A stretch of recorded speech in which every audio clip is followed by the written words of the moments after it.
किसी को कुछ पता ही नहीं था। अचानक वो भारत में प्रकट हो गए, अचानक, और तब लोगों को पता लगा कि बॉस ये तो वापस आ गए। पूरे देश का सीना आज गर्व से चौड़ा हो गया जब कतर में फंसे भारतीय नौसेना के 8 पूर्व अधिकारियों को कतर की जेल से रिहा कर दिया गया। ये कोई छोटी बात है। दुनिया भर में चर्चा हो रही है कि ये भारत की एक कूटनीतिक जीत है। बहुत खुशखबरी है, पिछले 24 घंटे में मोदी सरकार ने हैट्रिक मार दिया कि जो है नरेंद्र मोदी जी ने जो है वो सैनिकों को कैसे छुड़वाया जिनको मौत की सजा सुनाई गई थी। अगर मोदी नहीं होते तो हम नहीं बचते, अगर मोदी नहीं होते तो हम नहीं बचते। Without the intervention of Prime Minister Modi, it wouldn't be। आज हम आपके सामने खड़े नहीं हो रहे होते। ये जो फीलिंग होती है ना, अभी मेरे रोंगटे खड़े हो रहे हैं बहुत जल्दी।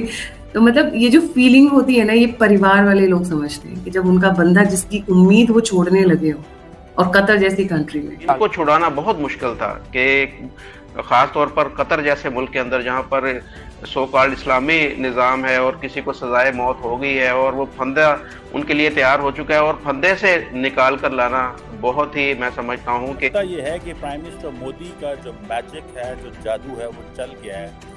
और आज सुबह जब इंडियंस उठे तो उनको ये बताया गया कि जो 8 नेवल वेटरन्स थे इंडियन नेवी के, उनको कतर की अथॉरिटीज़ ने रिलीज़ कर दिया। बस ये कहना चाहेंगे कि ये वाले दिन का हम बहुत दिनों से वेट कर रहे थे, और प्राइम मिनिस्टर मोदी और उनका पर्सनल इंटरवेंशन, उनका इंटरेक्शन, और एक और मौका लेना चाहता हूँ कि थैंक करूँगा एमीर को कतर के, जिनके उनके इंटरेक्शन के कारण आज हम यहाँ खड़े हैं, जिस दिन का हमें बहुत बेसब्री से इंतज़ार। Honourable prime minister Shri Modi को धन्यवाद करना चाहेंगे। खैर इसे छोड़िए, आगे वीडियो देखते हैं। बहुत सारे लोग ये बोल रहे हैं कि भाई कतर में जिसको मौत की सज़ा सुनाई गई थी, हिंदुस्तान के जो सैनिक थे, उनको रिहा कर दिया गया, और बड़े रिएक्शन बन रहे हैं, बड़े वीडियोस आ रही है सोशल मीडिया पर। लोगों ने अपने दुकानें जो है चमकाई हुई है कि जो है नरेंद्र मोदी जी ने जो है वो सैनिकों को कैसे छुड़वाया जिनको मौत की सज़ा सुनाई गई थी। LNG जो है उसकी डील की वजह से उनको छोड़ दिया गया। अब कतर जो है वो पैसों के लिए, लेकिन भाई हकीकत कुछ और है।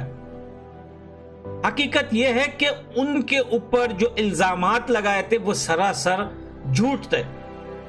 कोई सबूत ही उनको नहीं मिला उनके खिलाफ कि ये, उन्होंने तो यही कहा था कि भाई ये इसराइल के जासूस हैं, इसराइल के जो है वो जासूसी करने के लिए उनको पकड़ा गया था। और फिर इतने महीने रखने के बाद ना कोई अनाउंसमेंट किया उन्होंने, ना कोई मीडिया पे बताया कि हाँ हमें ये सबूत मिला है, ये प्रूफ मिला है। बिना कुछ बताए या बिना कुछ दिखाए उन्होंने डायरेक्टली जो है वो मौत की सजा सुना दी। तो 16 महीने के, देखिए मैं अभी एक चीज बताऊं आप लोगों को कि हिंदुस्तान ने LNG या कोई भी कॉन्ट्रैक्ट हो वो कतर के साथ रिन्यू करके या फिर दोबारा करके उनको नहीं छुड़ाया। कतर ये चाहता था कि ये काम करे ताकि हिंदुस्तान खुद आसे उनसे बात करे, लेकिन हिंदुस्तान ने बात नहीं की। उनको पता था हम क्यों बात करें भाई, जो सैनिकों को उन्होंने पकड़ा है वो सब झूठ था। कोई प्रूफ, कोई सबूत, कुछ भी उन्होंने हिंदुस्तान को नहीं दिया। हिंदुस्तान की सरकार ने बार बार उनसे सबूत मांगा, लेकिन जब उन्होंने मौत की सजा सुनाई तो खेल ही खत्म हो गया। फिर वहां सबूत मांगना, देना या पूछना वो सवाल ही नहीं पैदा होता था। लेकिन पूरे देश का सीना आज गर्व से चौड़ा हो गया जब कतर में फंसे भारतीय नौसेना के 8 पूर्व अधिकारियों को कतर की जेल से रिहा कर दिया गया। इनमें से 7 पूर्व नौसैनिक भारत पहुंच भी चुके हैं। हैरानी की बात देखिए कि इजराइल के लिए जासूसी के झूठे आरोपों में इन सभी भारतीयों को मौत की सजा सुनाई गई थी, लेकिन अचानक इन सभी को रिहा कर दिया गया है।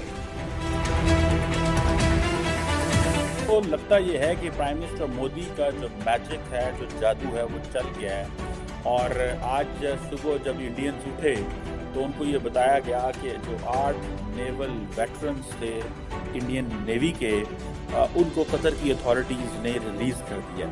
और ये सारी बात है, आपको पता है कि 2022 से जो थे वो जेल में थे, और इनके ऊपर जो चार्जेस थे वो बड़े सीरियस थे, और इनको डेथ सेंटेंस सुना दी गई थी।